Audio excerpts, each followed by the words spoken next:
Assalamualaikum warahmatullahi wabarakatuh. Perkenalkan, nama saya Fanya Febri Angelia dari kelas 3 ISIA. Jadi kali ini saya akan menjelaskan hasil analisis saya tentang COVID 2019. Nah, yang pertama itu apa sih COVID 2019? Jadi COVID 2019 itu merupakan pengembangan dari ISAKA sebagai framework tata kelola dan manajemen teknologi informasi yang membantu organisasi dalam mencapai tujuan bisnis melalui pemanfaatan TI secara optimal. Dan COVID-19 ini merupakan framework tata kelolanya dan manajemen teknologi informasi dari ISAKA tersebut.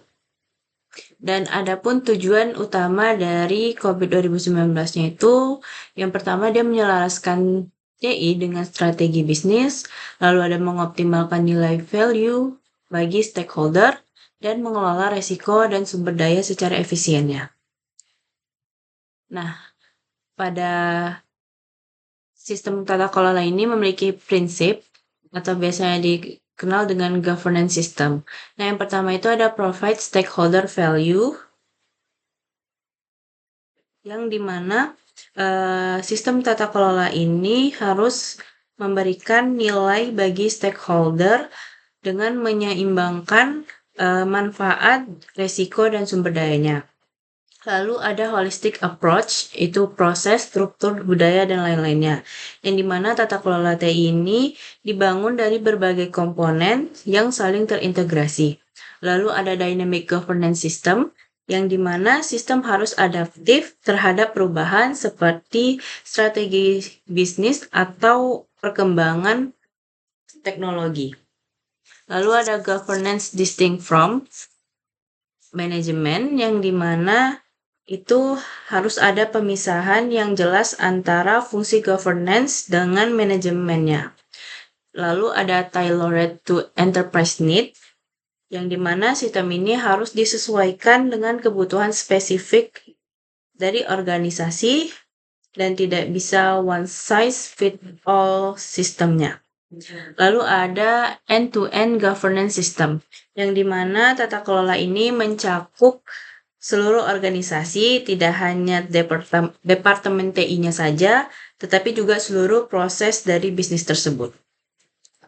Lalu ada prinsip kerangka kerja tata kelola atau governance framework-nya, yang dimana yang pertama itu ada based on conceptual model, atau dia berbasis model konseptual yang jelas agar komponen ini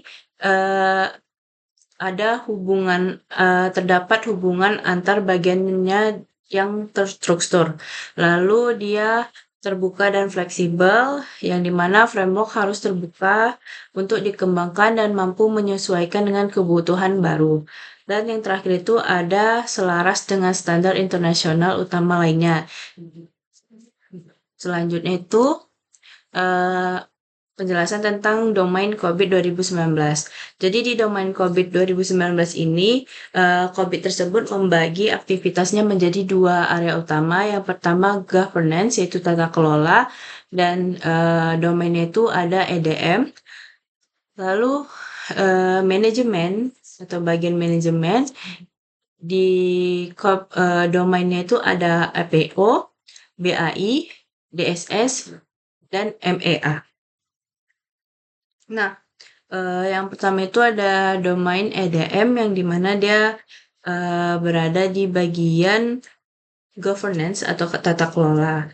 Jadi tujuan dari kepanjangan dari EDM itu ada evaluate, direct, and monitor, yang dimana fokusnya itu pada evaluasi kebutuhan stakeholder, lalu ada penentuan arah strategis TI, dan pemantauan kinerja oleh manajemen puncak. Lalu ada domain APO, Align, Plan and Organize, yang dimana ini berada di aktivitas manajemen, yang dimana fokus pada strategi, fokus pada perencanaan dan penyelarasan TI dengan organisasi.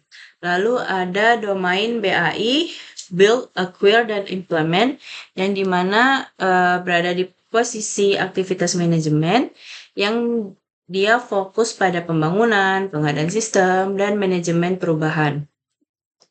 Lalu ada domain DSS, Deliver, Service, and Support, yang berada pada aktivitas manajemen, di mana dia fokus pada operasional harian, layanan dukungan, penanganan insiden, dan keamanan. Dan yang terakhir itu ada domain MEA, Monitor, Evaluate, dan Assess, di mana dia aktivitasnya juga sama di bagian manajemen, yang berfokus pada audit, monitoring performa, dan kepatuhan terhadap regulasi eksternalnya. Lalu adapun kesimpulan dari analisis tersebut, yang dimana COVID 2019 itu merupakan framework tata kelola dan manajemen TI dari ISAKA yang dirancang untuk menyelaraskan penggunaan teknologi dengan tujuan bisnis yang berguna untuk memberikan nilai optimal bagi organisasinya. Melalui penerapan 6 prinsip sistem tata kelola dan 3 prinsip kerangka kerja tersebut, organisasi dapat membangun sistem yang holistik, dinamis, dan sesuai dengan kebutuhan spesifik mereka. Jadi struktur ini memisahkan dengan jelas antara fungsi tata kelola dan pada domain EDM untuk mengevaluasi dan mengarahkan strategi, dengan fungsi manajemen pada domain APO, BAI, DSS, dan MEA yang mencakup perencanaan, pembangunan, operasional, hingga pemantauan kinerja TI secara menyeluruh. Dan mungkin cukup sekian hasil analisis dari saya. Wassalamualaikum warahmatullahi wabarakatuh.